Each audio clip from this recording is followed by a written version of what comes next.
When you walk into a room, do you feel something?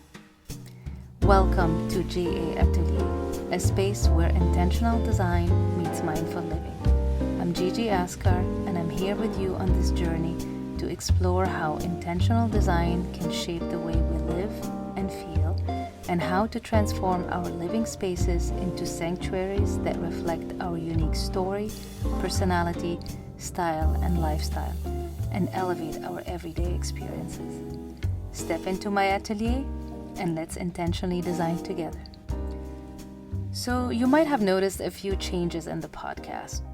Just like you'd refine a space to reflect your next chapter, this space of my atelier is getting a little refreshed too.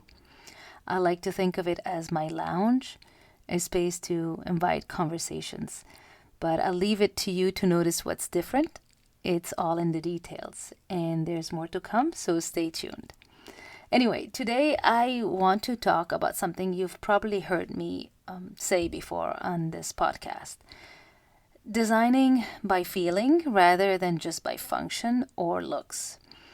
But I wanted to narrow it down even more to one space, one room, because when we give ourselves more time and literally more space to explore, it gives us the opportunity to go deeper and be more intentional in our design.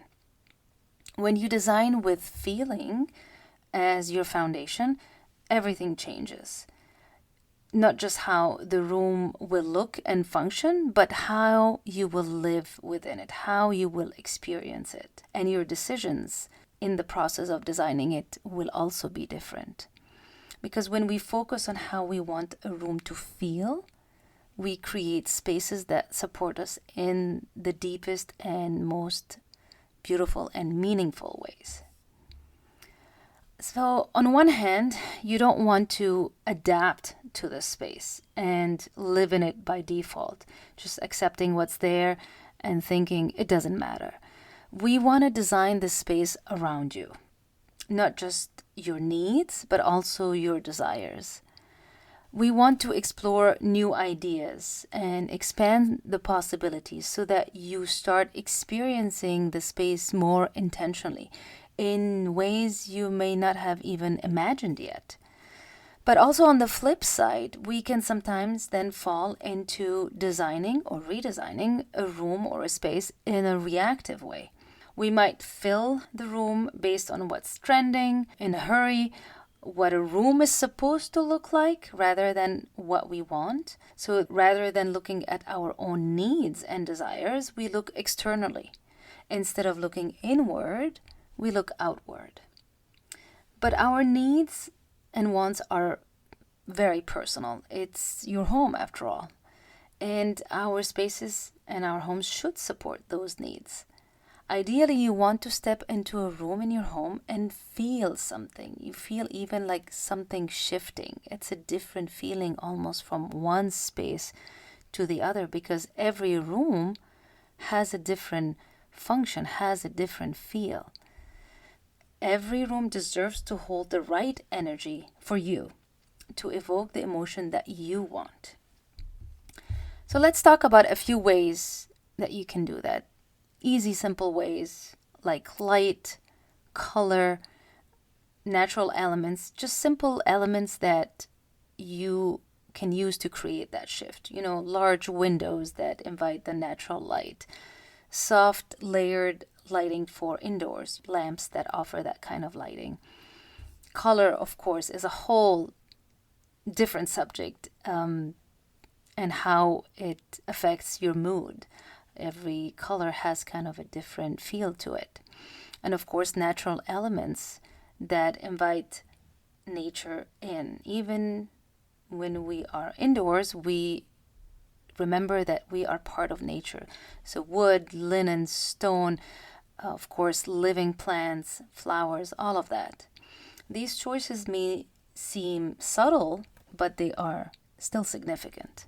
So when I actually updated my own office space, I started with that same process. I asked myself, what's the feeling I want here?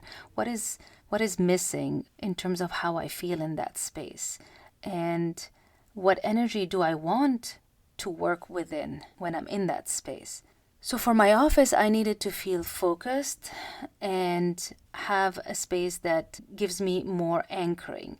So I changed the layout, changed the desk, changed a few other things in the color scheme, added plants, all of that to have that feeling. So the feeling really guided me. And of course, design decisions followed, but I really asked myself these questions first, not just refreshing the space just for the looks. And I'm now working on my bedroom, and I wanted it to feel like a softer landing place. So, of course, bedrooms are usually a place to relax and rest, rejuvenate. So it's a sanctuary for you. So I wanted it to be even softer and add more textures and softer fabrics. Maybe the bed is heavy on wood, so I want more fabric in the room, and the colors, of course, will come into play as well. So every decision was made with those feelings in mind, and the difference it made wasn't just visual. Of course, it's nice, I like it, but it also changed the way I function, I experience, and I live within these spaces. So if this speaks to you, I'm opening a new special experience, one room in one design day, and it's designed to focus deeply on one room in your home. We can refresh it, refine it, reimagine it around the feeling that you want it to hold. I chose to focus on one space because it allows us to go deeper into the experience, into the details, into the energy that room holds, and how you want it to evoke the feelings that you want, and how it can better support you. So one room, one day, and have a complete emotional and visual shift within that space. So this round is limited to just 5 spots, and they're now open. If you're feeling called to explore the transformation possible in one room of your home, you can find all the details in the show notes.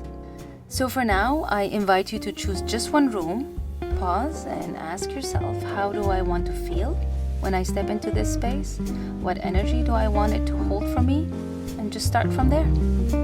I hope this episode inspired you to see that every room holds energy and that intentional design can shape it. Thank you for joining my atelier, and I'll see you in the next episode.